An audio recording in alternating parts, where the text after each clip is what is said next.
بسم الله الرحمن الرحیم. زه جانزیب خدای خدمتګار د پېښور نه نن راغلي یو ملاګورو ته. تاسو به نامه اورېدلي چې ډېره پسمانده علاقه ده او د اوبو پکې ډېر غټ تکلیف دی دغه خلکو ته، کوم دغلته ولس چې ژوند تېري د اوبو سره ته مخکې دي. دلته د اوبو په ټیوبویل باندې هم ډېره غټه خرچه راځي. دلته زر وخت مونږ کوم ځای کې ولاړ یو، دلته الحمدلله یو بور شته دی، خو تاسو دا ټپکې کتلی شئ چې تقریبا د شپېتو اویو ټپکو نه زیاتې دلته پرتې دي او دې کې لا ماشومان راځي ټپکې هم راوړي دلته جمع کوي. دلته 6 بجې بجلي راځي، په شواروس کې 2 غنټې بجلي راځي. دغه 2 غنټو بجلي کې دلته چې کومې ټپکې تر ماښامه جمع وي د هغې څه تعداد نشته دی، د 200 نه زیاتې ټپکې د هغې خلکو د اوبو ضرورت نه پوره کړي. دلته کوم مقامي خلک چې دي دوی مونږ سره موجود دي، دوی نه تپوس کوو چې دوی د اوبو بغیر دا ژوند څنګه تېري او بیا په کومه طریقه دوی دا اوبه چې دا بجلي راشي یا دوی جنګ جګړې کوي څه کوي. لازمي خبره ده چې 24 غنټو کې 2 غنټې بجلي راځي، نو د عوام به لازمي بل سره مخ کېږي. د بجلي هسې هم دغسې حالات پېښور کې شروع ده.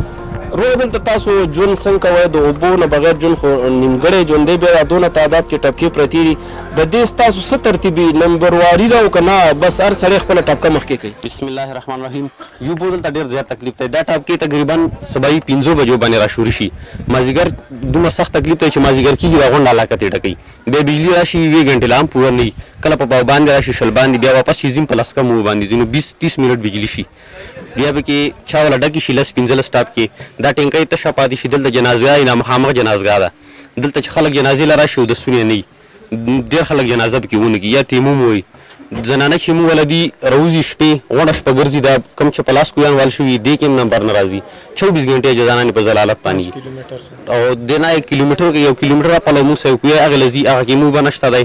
بیا ماشومان په دغه پورې دغه لارو نه راځي یا داسې یا پلو غاښې نه راځي، دنیا خلک راځي دلته اوبه نه میلاویږي ورته. بجلي بیخي شته نه. علاقه کې څومره اوبه جوړې دي، څومره بور کېږي؟ دلته تقریبا دا چې موږ والی دا 500 فوټ دی، 500 فوټ 160-70 ګز دی، خو دې ته اوس سالر شته نه او بجلي باندې چې کار دی نو بجلي اوس هم نه راځي. نو موږ وایو چې یو سالر یې دلته وشي چې کار پرې روان شي. سالر به د دې لین روان شو انشاءالله، کار به پرې روان وي، ولې به نه روان. تاسو د دې روډ بیان ور زمونږ مهیر حضرات ته ریکویسټ کوو زمونږ ویډیو کوم ده چې مخکې هم شیر کړئ، مونږ سره تعاون وکړي، دې ملاګورو خلکو ته دلته راشي، دې سره دلته تعاون وکړي. که څوک سولر لګوي، که څوک دلته نوي کویان وباسي، خو د سولر ضرورت ډېر زیات دی، خرچه انتهایي زیاته راځي خو ثوابونه هم ډېر زیات دي، ځکه چې دلته تاسو کو ته کیمرامین وښي دا ماشومان اوس هم دا دي را روان دي او ټپکې راوړي او دلته لا تعداد ټپکې نور هم پرتې دي. دا تر مازدیګره پورې دلته په سوونو ټپکې جمع کېږي او بیا دغه خلک خپل ضرورت ماښام کورونو ته،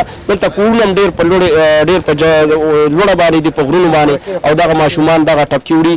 نو مونږ مهیر حضرات ته هغه تنظیمونو ته ریکویسټ کوو چې راشئ دې ملاګورو علاقه ته او دې کې خپل وزټ وکړئ، د خلکو ژوند وګورئ، حالات وګورئ. حکومتي طبع باندې هم دا تمه لرو چې څوک دې راشي او دلته لږ مدد وکړي. دلته یو بل کس سره ولاړ یو، دا هم د لوړې مینې دی، د ده نه به د نوم تپوس کوو او دی به د خپل کور چې کوم ځای کې دی هلته چې کومې مسلې دي د هغې باره کې مونږ ته بیان راکړي.